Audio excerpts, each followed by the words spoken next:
Don't act all high and mighty over a measly $12,000. You're useless.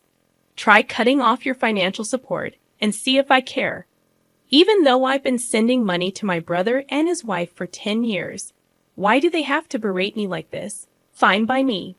With that, I firmly hung up the phone. They should be the ones worried, not me. I won't help them anymore, no matter what happens. My name is Angela.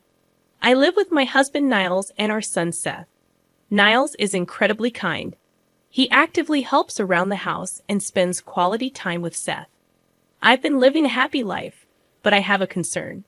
It's about my older brother Freddie and his wife Isla, who live in our family home. Our mom, named Jean, retired and moved back home after Freddie and Isla declared they would take care of her.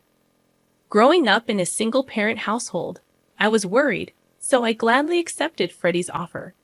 To show my gratitude, I've been sending Mom $12,000 every month. But things seemed off after Freddie and Isla started managing the money. Whenever I forgot to send the money, Isla would angrily call me. Each time, I'd rush to transfer the funds. Mom's behavior also seemed strange lately. She's been distant on the phone, often comparing me to Freddie. Freddie has always struggled academically and isn't athletic. Mom used to complain about how Freddie didn't study as much as I did, but now the tables have turned. I didn't understand why Mom's attitude changed, but I never stopped the financial support. At the beginning of a new month, Isla calls my cell phone as usual. "Did you forget this month's money? What's the deal?" she scolds. "I'm sorry. I'll transfer it right away." "You're so clumsy. How do you even manage to raise a child?" Isla berated me, urging me to transfer the money quickly. I felt like I was being extorted and uneasy about the whole situation. Is this how financial support is supposed to work? Isla's aggressive behavior started when she first met our family. The first time she saw me, she scoffed. "Who's this plain girl?" "Freddie's sister." "No way." I was taken aback. I never expected such a comment from someone I just met. Mom defended me, and I remember that clearly. Isla's attire was a miniskirt and a flashy leopard print jacket. "Isn't it inappropriate to wear that to meet your fiance's family?" I thought so, but I didn't say anything. Isla's behavior only escalated from there. I vented to my husband, who was also upset. I found solace, but the idea of having her as family was disconcerting. However, Freddie wasn't the most sensible person either, so I assumed I'd get used to it. Their behavior worsened after moving into the family home. I wondered if Mom was okay living with them, but with work and raising Seth, I couldn't visit Mom and was left in the dark about the details of her well-being. Amidst our busy lives, Mom suddenly called at the end of the month as usual. I had just dropped my son off at the child care center and was about to head to work when I received a phone call from her. "What's wrong?" I asked, but Mom sounded furious. When I asked her to explain, she said something outrageous. "Where's this month's money?" I was shocked. I had already sent the money at the beginning of the month. I told her I transferred it to Freddie's account, but she angrily claimed she hadn't received it. Surprised, I asked her to check again, but she wouldn't listen. "You've become so irresponsible after all I did to raise you. Right now, you're sending less money. You're so ungrateful." I did send the $12,000. Enough excuses. Send the $12,000 now. If I don't get it next month, I'll cut ties with you. Learn from Freddie. He always sends $500 on time. Why am I expected to send $1.02 to 000 when Freddie only sends $500? Angry, I yelled back that I did send the money and hung up. It might have been a bit childish, but I wanted to be clear about the money. If Mom's going to unfairly scold me again next month, I need to check in with my brother. There's a chance his wife is up to something. Determined, I headed to work, my footsteps echoing with frustration. The next month, as usual, I got a call from my sister-in-law. "Did you forget this month? I always tell you to transfer at the beginning of the month, don't I?" I asked her about Mom's behavior last month, to which she responded, "Oh, she might have been a bit upset. But I leave everything about Mom to Freddie. If you're concerned, ask him." More importantly, make sure you transfer the $1.02 to 000. Got it? She hung up without waiting for an answer. Taking her advice, I decided to contact my brother. Hey, I wanted to talk about Mom, I said. He responded with annoyance. What now? I told him about the angry call from Mom last month and how she was upset about not receiving the money. To my shock, he said, we're struggling too. Since moving back home, we decided to give Mom $500 from your $12,000 and $500 from my salary. We used the rest this month. We had some extra expenses, so we used all of your $1.02 to 000. I was stunned. I couldn't fathom that my money was being used by my brother instead of Mom. Filled with anger, I confronted him, but he skillfully dodged my questions, leaving me feeling helpless.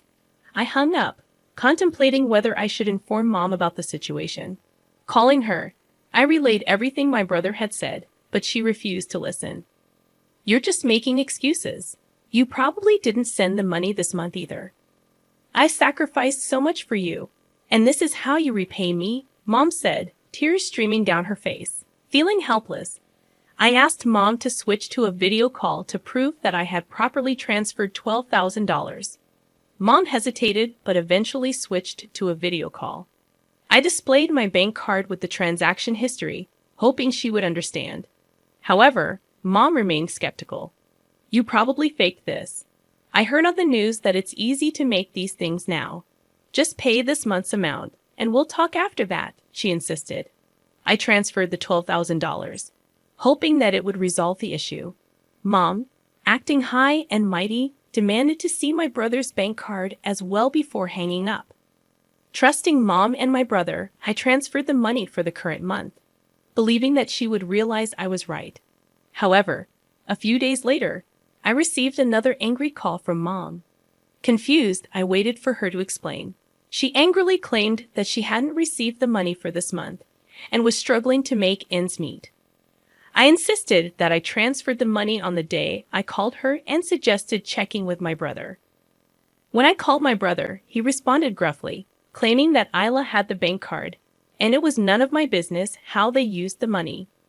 Frustrated, I contacted my sister-in-law, who nervously laughed and admitted, "Oops, got caught. I saw the transfer from you and immediately withdrew the $12,000 to buy a designer bag. I plan to repay it soon, but I work part-time and haven't received my paycheck yet." I was incredulous. That money was intended for Mom, not for their leisure. Angrily, I demanded she return the $12,000. However, my sister-in-law snapped back, "Don't act all high and mighty over just $1.02 to 000. You're useless. You're a full-time worker. You must have more money. Just transfer another $1.02 to 000. I was furious. I couldn't believe my money was being used like this. That weekend, I went straight to my parents' house, and my brother and sister-in-law seemed surprised by my sudden visit. Mom welcomed me in, asking if I brought the money. I stated that I had transferred the money and wanted to confirm it, intending to see my brother's bank card. When I confronted my sister-in-law, she made a disgusted face. "Ila, you have the bank card, right? Show it to me." "Why should I show it to you?" "Because I transferred $12,000 to my brother's account," I insisted. However, she refused to show me. "You said you'd return it, right? You've received your paycheck by now, haven't you?" When I glared at her, she tried to dodge the question. "You're trying to blame me for not transferring, aren't you? I've transferred it properly." As we argued, Mom shouted in anger, "Angela, enough. I thought you brought the money. Ila would never misuse it." She pushed me towards the door. "If you came here for that, then go home. You're no longer my daughter." In my anger, I retorted, "Fine, I'll stop sending money. You might not know, but my brother and his wife aren't as good as you think. They told me they only give you $500 out of the $1.02 to 000 I send. They're deceiving you." "You're lying." "Then I won't send money anymore," I declared. My brother sneered. "Go ahead and stop. If you do, we're done." Gladly, I left my family home with those words. I'm done. I won't help them anymore, no matter what happens. When I told my husband about what happened at my family home, he comforted me, saying, Angela, you've been sending $12,000 for 10 years. It's okay to stop. Don't worry about it. Plus, your brother and his wife are there, right? They'll manage somehow. You're right. I'm sorry it came to this. It's okay. It's not your fault. Besides, sending money is a gesture of goodwill, right? Everyone's an adult. If they wanted to, they could get full-time jobs. You don't need to worry about them. Hearing that from my husband, I felt reassured. Right. Sending money is a matter of goodwill. My brother is an adult and has ways to earn money. I don't need to support my brother and mom's life, nor should I be forced to. I guess I've always felt obligated because I've been cleaning up after my brother and mom's mistakes for so long. I've always wondered why you had to take care of your family and brother. It seems strange, but I thought you were okay with it. Then it was fine. But now your family is me and Seth, right? You can help your family and brother if something happens. But you don't need to guarantee their livelihood every month. Hearing that from my husband felt like a weight had been lifted off my shoulders. Then, in the middle of the next month, my mobile phone rang incessantly. It was my brother and his wife. I had planned to sever ties with them, so I was curious about the call. Hello? Why didn't you send money this month? I told you I'd stop. Besides, you don't need it. You have each other, huh? Are you sure about that? We're done. I have nothing to do with you anymore, I said, hanging up. That evening, my sister-in-law was waiting outside my house when I returned from work, holding my son's hand. I was taken aback as she approached me aggressively, berating me in the hallway of my condo. Do you think you can get away with this? What do you mean? We've cut ties. Don't come here again. Hearing that, she stomped her foot in anger, yelling and cursing. Someone from the neighborhood must have called the police because they arrived shortly after. She was taken away by the police. In disbelief, I immediately called my brother. Lus stormed into your place and got arrested. Why did that happen? It's cruel of you to call the police. We're family. I didn't call them. Someone else did. Can you please have her stop asking for money? It's a bad influence on my son, and I don't want anything to do with you anymore. When I firmly responded, my brother went silent and then began pleading in a weak voice. Look, I work part-time, and Ula works part-time too. Mom's pension is small, and we can't live without your $12,000. You get that right. Most of the $12,000 goes to Ula's leisure, so you should be fine, right?